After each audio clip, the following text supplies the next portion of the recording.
បាទព្រុសឆ្នាំ2013 option 3ពណ៌សបាទធានាជូនឡានស្អាតអត់បុកអត់ប៉ះអត់កាត់តស្នោដល់ពណ៌ឡានមួយគ្រឿងនេះលើសាច់ដែកស៊ីនទាំងអស់បាទបាញ់កាងមុខនេះមួយនេះស្បកថ្មី4គ្រាប់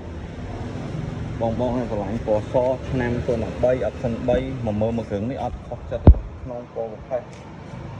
ពូតដេថ្មីអស់ហើយ VIP អីរួចអស់ឡានយកទៅធ្វើស្លាកលេខចាក់សាំងទីធានាអគុយ ABS ពីមួយខែឡានស្អាតបងចង់បានរូបពេលនៅអាមេរិកពេលបើកទូខ្ញុំមានជូនទាំងអស់បាទលេខទូរស័ព្ទហ្នឹង098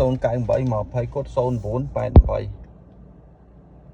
ចាប់អារម្មណ៍អីតាក់តងមកបងតែងដាច់ក៏បានវាយដូរក៏បានបងលុះក៏បាន